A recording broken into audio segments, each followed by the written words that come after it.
ये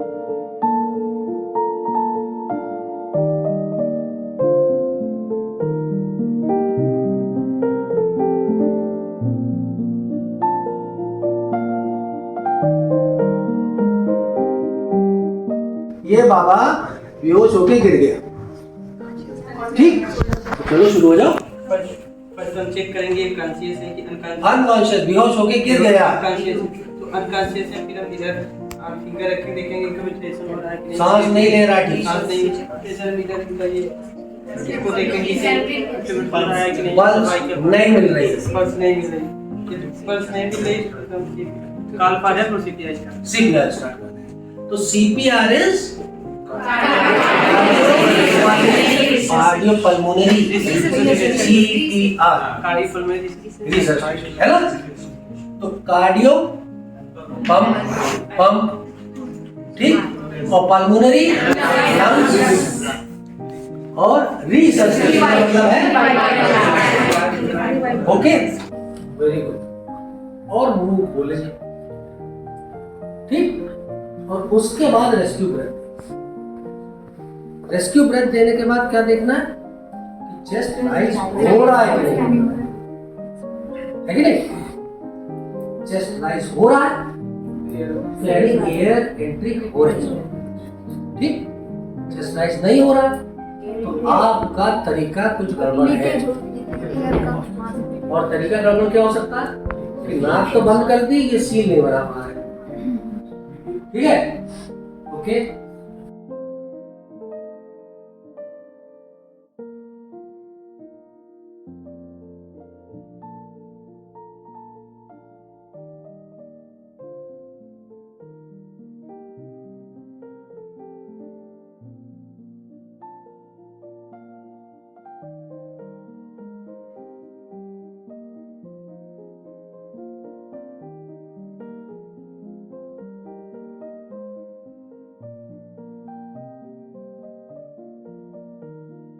सपोज करिए बच्चा है, अब आपको कंप्रेशन देना है सर। तो ये स्टर्नम पे हम टू फिंगर को बिल्कुल स्ट्रेट प्लेस करेंगे और हम बैक से भी सपोर्ट करेंगे दूसरे हाथ से, ताकि उसे मतलब तो 1 2 3। वेरी गुड, वेरी गुड, ठीक। समझ गए।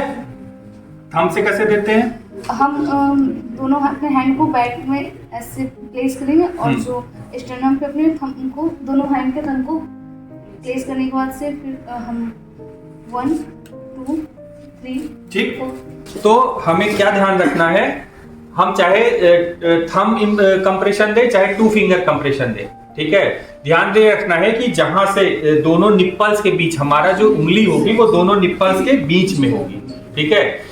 स्टर्नम जहां से शुरू होती है वहां पर, और जीफी स्टर्नम से ऊपर, तो यहां रखेंगे और थंब इंप्रेशन में हम इधर से पकड़ेंगे और कंधे से जो आपका प्रेशर आएगा वो शोल्डर से आएगा, ठीक है, एल्बो से नहीं आएगा। एल्बो से आया तो बहुत जल्दी थकेंगे, ठीक है। तो कंप्रेशन हमेशा शोल्डर से आएगा, तो शोल्डर आपका ये स्ट्रेट होना चाहिए, ठीक है। एल्बो हमेशा आपकी स्ट्रेट होगी, तभी आपका प्रेशर जो आएगा वो शोल्डर से आएगा, ठीक है। तो अगर आप, बच्चा लग रहा है कि हाइट पे है, तो आप किसी स्टूल पे खड़े हो जाइए, ठीक है। इसके बाद 3 4 इस तरह से कंप्रेशन देंगे, ठीक है। उसके बाद ये प्रिफर्ड मेथड वैसे नहीं, ठीक है। जो प्रिफर्ड मेथड है वो है थंब से। तो इसमें पेशेंट को हम थंब से रिब केज को पूरा होल्ड करेंगे, ठीक है। और जहां पर पॉइंट सेम रहेगा स्टर्नम पे, और थंब को, एक थंब को दूसरे थंब के ऊपर रखिए, ठीक है, इस तरह से, लाइक दिस, ठीक है। और इसके बाद हम इसमें जब कंप्रेशन देंगे तो हमारा कंप्रेशन सिर्फ यहां का नहीं होगा, पूरा होगा, ठीक है, कंप्लीट। हाथ भी हम रिब केज को भी प्रेस करेंगे और पूरा छोड़ेंगे, ठीक है। रिब केज को भी पूरा छोड़ेंगे। तो इससे 2 फायदे होते हैं। क्या फायदा होता है? एक तो आप सर्कुलेशन को तो वो कर रहे हैं, कंप्रेशन दे रहे हैं, साथ में आप ब्रीदिंग, जब आप दबाते हैं तो चेस्ट दबता है तो एक्सपिरेशन होता है, और जब आप छोड़ते हैं तो चेस्ट फूलता है और इंस्पायर करता है। तो हल्की फुल्की ब्रीदिंग पेशेंट की चलती रहती है। ठीक है, पूरी तो नहीं, लेकिन हल्का फुल्का इंस्पिरेशन एक्सपिरेशन, थोड़ा बहुत ऑक्सीजन वो लेता रहेगा। ठीक है, तो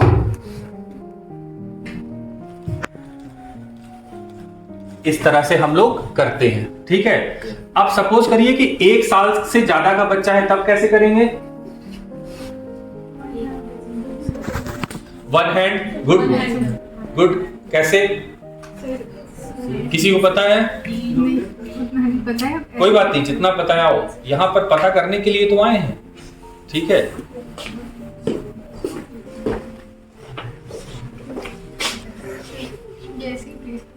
ठीक है, वेरी गुड।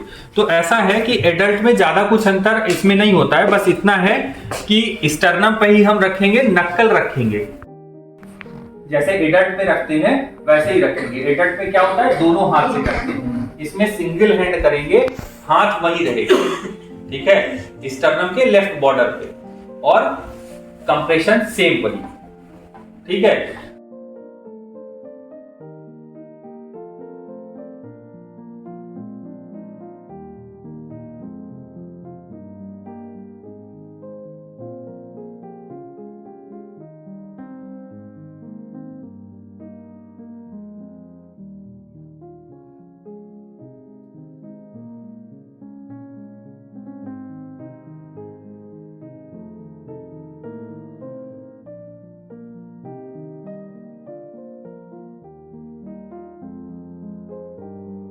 लैरिंगोस्कोप में कई प्रकार के नंबर्स होते हैं, मार्किंग्स होती हैं, पीछे नंबर लिखिए। 00 भी होता है, 00, 0, 1, 2। ठीक है, अलग अलग जो प्री मैच्योर है उसके लिए 00, फिर 0, फिर 1 एंड 2। ठीक है, इसको अटैच करना भी आप लोगों को आना चाहिए। कभी जब आप लोग वार्ड्स में आते हैं, वहाँ पे लैरिंगोस्कोप पड़े रहते हैं, आप लोग को हमेशा इसको डिसमेंटल करके और प्रॉपर मेंटलिंग करके आना चाहिए। ठीक है, इवन लैरिंगोस्कोपी भी अगर आप लोग को आती है तो वेल एंड गुड है। ठीक, दूसरी चीज हम आपको दिखाना चाहते थे, ये क्या चीज है? ET tubes. ठीक है, किस बच्चे में किस साइज की ईटी ट्यूब लगनी है, कैसे पहचानेंगे? सबसे सिंपल तरीका है, बच्चा लेटा हुआ है, उसके लिटिल फिंगर देख लीजिए। लिटिल फिंगर का जो साइज होगा वही ईटी ट्यूब का साइज।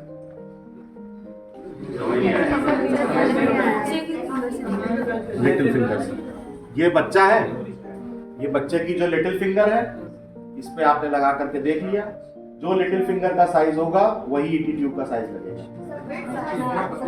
वही कितनी तो बता रहे हैं, ये चौड़ाई बच्चे की कितनी होती है, इतनी छोटी थोड़ी है। मैं तो मार रहा था अपने आप को बच्चा। ठीक है, तो जो भी नियोनेट है या बच्चे हैं, उसके साइज से आप ये मेजर कर सकते हैं।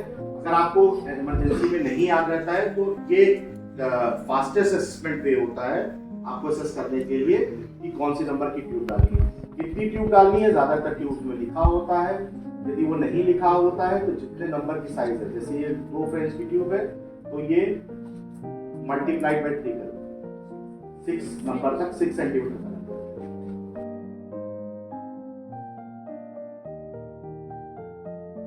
This is a mask, better is silicone mask. इन दोनों में अंतर दिख रहा है? Yes, ma'am. This is better when you're going for resuscitation. और क्या अंतर है? This is having a particular shape, anatomical mask. This is nose shape. So anatomical में क्या होता है? Nose पे pointed end, and you have to choose बच्चा हर size का होगा. तो जो mask you're going to choose should fit with the child. ठीक है? And it should cover from the nose to the chins. फिर क्या करते हैं हम? Easy clamp techniques. जो भी मास्क को, बैग एंड मास्क को यूज करोगे, you have to see that the bag and mask is functioning properly. तो क्या करते हैं, ये पॉपअप वाल्व कितने पे खुल जाना चाहिए? 40 पे।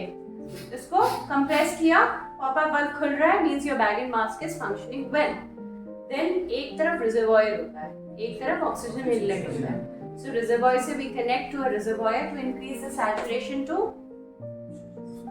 अगर रूम एयर पे करोगे तो कितना पे कर रहे हो? 21%. ऑक्सीजन डाला, सैचुरेशन तब भी 60% नहीं हो पाएगा, 60 to 90 के बीच वेरी करेगा. When you attach a reservoir, saturation की now you can make it to 99% because of the reservoir. Now you will place EC cam with jaw chest elevate किया and then you start chest compression, there should be visible chest rise. ठीक है? So this is the BLS का procedure. Baby, somebody call for help. Then we will check the pulse. This entire process will take at least 5 seconds. Pulse fail किया, there is no pulse. Then you will immediately start the CPR. So what is it? You will first locate intermammary line. Using 2-finger technique, you will press deep. At least 1/3 of the chest should be covered. ठीक है? Press करो. 1, 2, 3, 4, 5, 6, 7, 8, 9, 10, 11, 12, 13, 14, 15, 16, 17, 18, 19, 20, 21, 22, 23, 24, 25, 26, 27, 28, 29, 30. Then we will give 2 breaths. Give. एक किसने गलती की? Anybody? You?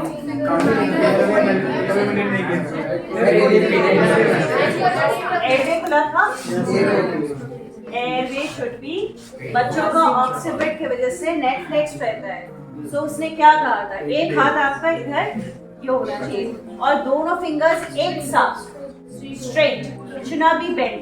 अगर तुमने bend किया, CPR में भी अगर तुम बेंड करते हो, तो you're not able to effectively give the compressions. Perfect, very good. बैठ जाओ. Next हमारे में.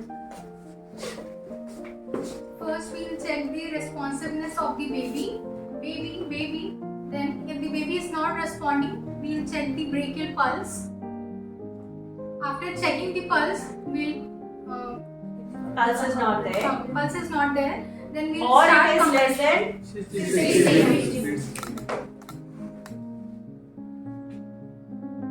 1, 2, 3, 4, 5, 6, 7, 8, 9, 10, 11, 12, 13, 14, 15, 16, 17, 18, 19, 20, 21, 22, 23, 24, 25, 26, 27, 28, 29, 30. Where's your breaths? Breaths भूल गए. No, you अपने मास्क लगा के you're supposed to give at least 2 breaths and there should be good chest rise. सब compressions दे रहे हैं but all of you are forgetting about the breath. ठीक है? क्या?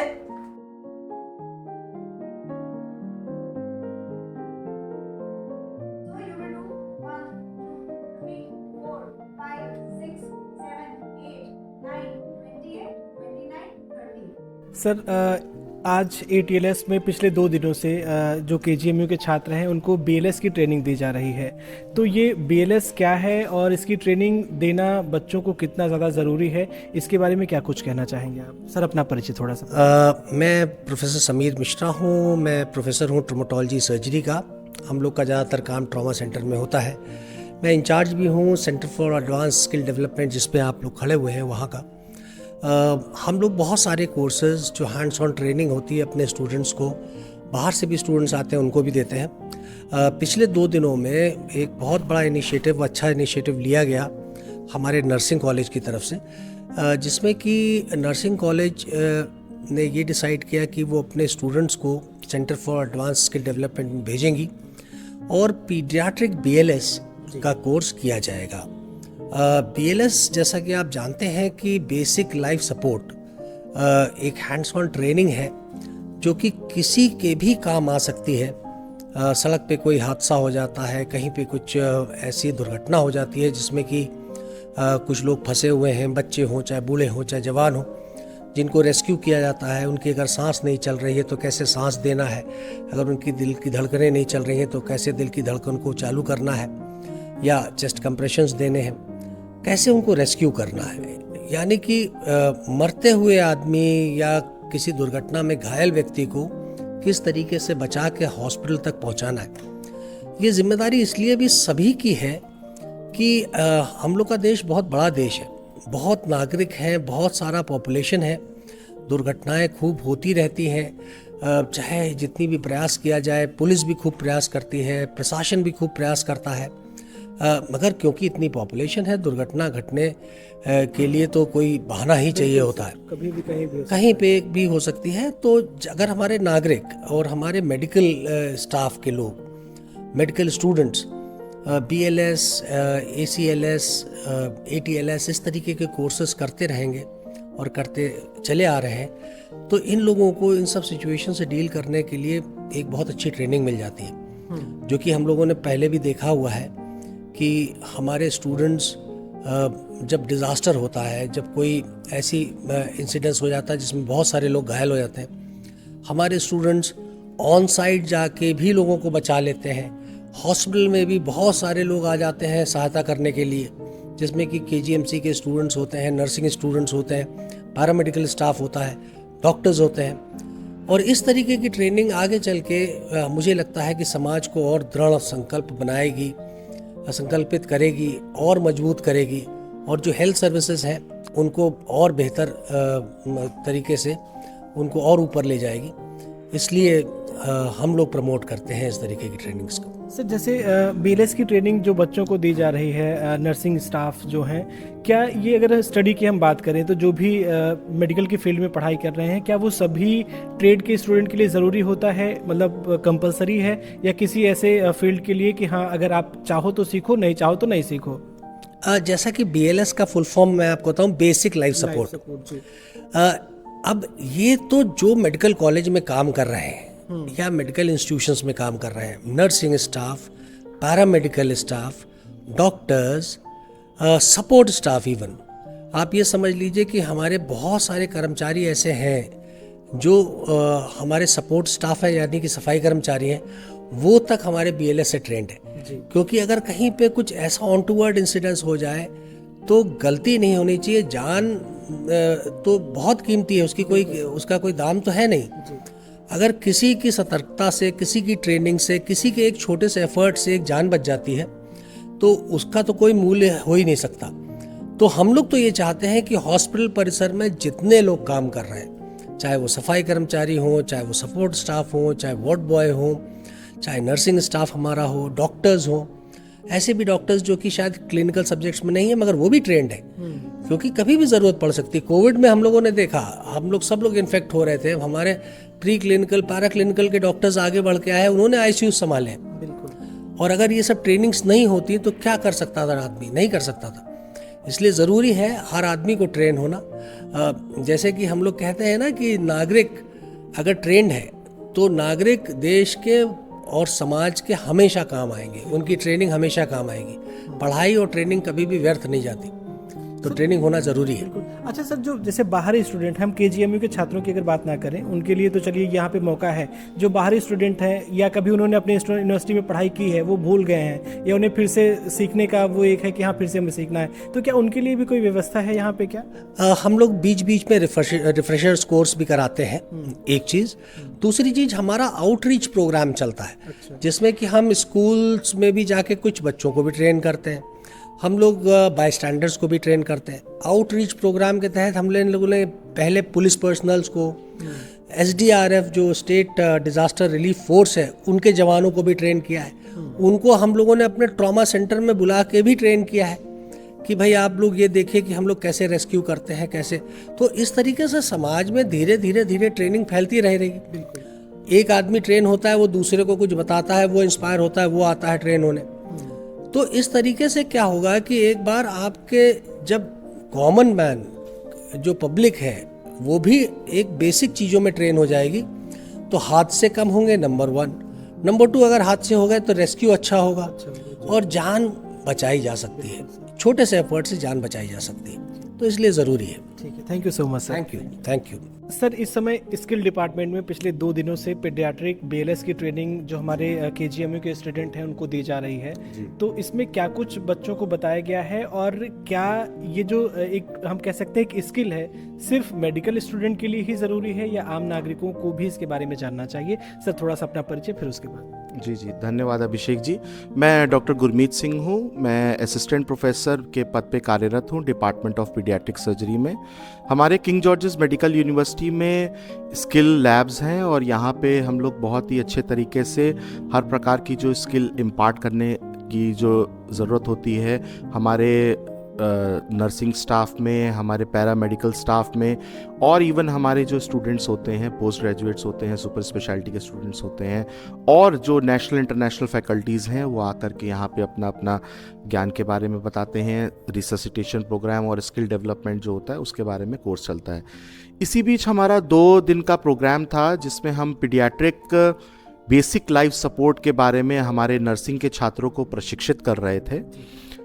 उसमें जैसा कि आपने पूछा कि बेसिक लाइफ सपोर्ट क्या है, तो सपोज करिए कि इसको इस तरह से समझा जा रहा है कि हम सड़क पे चल रहे हैं, हमारा एक्सीडेंट हो गया, तो जितनी देर तक एम्बुलेंस या एडवांस सपोर्ट हमारे पास पहुंचती है, उस बीच क्या कुछ ऐसी जीवन रक्षा प्रणाली या जीवन को रक्षा करने वाले कुछ चीज़ें क्या एक सामान्य व्यक्ति या एक हेल्थ केयर प्रोवाइडर कर सकता है, जिससे उस व्यक्ति का या उस बच्चे का उस जो टाइमिंग है, जो जिसको गोल्डन आवर कहते हैं, उसमें हम उसको सेव कर सकें और उसके माइंड को, उसके हार्ट को और उसके रेस्पिरेटरी सिस्टम को हम कृत्रिम रूप से चला सकें।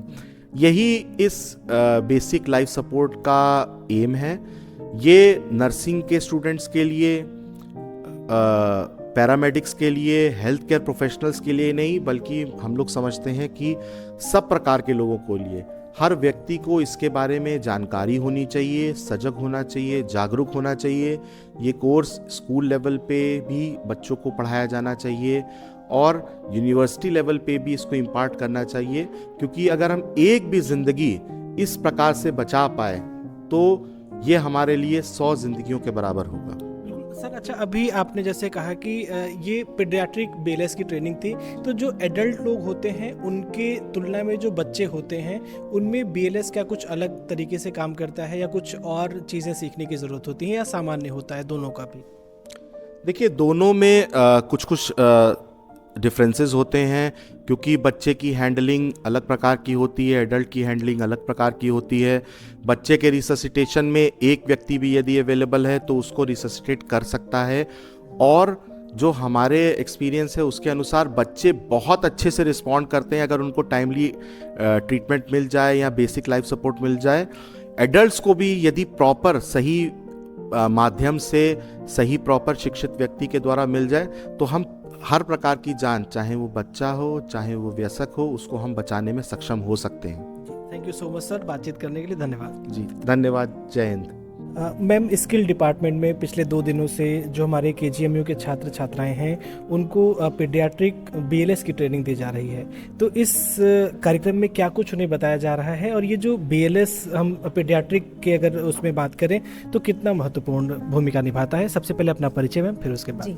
मैं डॉक्टर शालिनी त्रिपाठी हूँ। मैं एडिशनल प्रोफेसर हूँ बाल रोग विभाग किंग जॉर्ज मेडिकल यूनिवर्सिटी में, और ये यहाँ पे आज एडवांस्ड स्किल लैब जो KGMC में है, वहाँ पे हम लोग नर्सेस को paediatric advanced and basic life support सिखा रहे हैं। इसका रोल मैनेजमेंट में, रूटीन में, स्पेशली नर्सेस के लिए, उनके आगे के कोर्स के लिए बहुत ही इम्पॉर्टेंट इसलिए है क्योंकि जो रिससिटेशन होता है कार्य क्षेत्र में, कई बार डॉक्टर्स नहीं है बट 24/7 नर्सेज अवेलेबल होती है, और उस वार्ड में सडनली कोई बच्चा कोलैप्स हो जाए जो एडमिट हो, तो उसमें नर्स सडनली अपना रोल प्ले करके बहुत ही उस बच्चे की लाइफ में आगे अच्छा उसका रोल प्ले कर सकती है। और एक और बहुत इंपॉर्टेंट बात होती है कि जो पीडियाट्रिक CPR होता है, कार्डियोपल्मोनरी रिससिटेशन होता है, चेस्ट कंप्रेशन की टेक्निक होती है, वो सारा अडल्ट से फ़र्क होता है। पीडियाट्रिक में भी न्यूबॉर्न जो बेबीज़ होते हैं, पीडियाट्रिक बेबीज़ होते हैं, उन दोनों का भी अलग अलग होता है। तो उसी के कॉन्सेप्ट का इंट्रोडक्शन यहाँ पे दिया गया है, इन लोग को डिफरेंसेस बताए गए हैं, और मेनली हम लोगों ने ये फोकस किया है कि इनको मैनिक्विन्स के ऊपर करके और स्किल्स डेवलप की जाए इनके अंदर। जी मैम, जैसे जब हम बच्चों की बात करते हैं, उसमें BLS की बात करते हैं, तो बच्चों में क्या कुछ कमी देखने में मिले? जैसे उसकी सांस नहीं चल रही हो या दिल की धड़कन नहीं हो, नाड़ी नहीं मिल रही हो, किस स्थिति में BLS का हम कह सकते हैं कि महत्वपूर्ण भूमिका होती है? जी, इसमें सबसे पहले जो है वो रिस्पॉन्सिवनेस देखते हैं कि वो बच्चा आपको रिस्पॉन्ड नहीं कर रहा है, सुस्त पड़ा हुआ है, और फिर उसको सांस को चेक करने का तरीका बताते हैं। और अगर सांस नहीं चलती है तो नाड़ी डिफरेंट पल्सेस हैं कि डिफरेंट एज में, कि इन्फेंट है तो उसकी इस जगह की नाड़ी देखनी है, और जब ये दोनों चीज़ें नहीं होती हैं तब उसको जो है वो माना जाता है कि ये बच्चा कार्डियक अरेस्ट में है और इसको कंप्रेशंस की ज़रूरत है। तो उसका एक इंडिकेशंस है, वही बताया गया है और उसके तहत उसको आगे CPR देना होता है।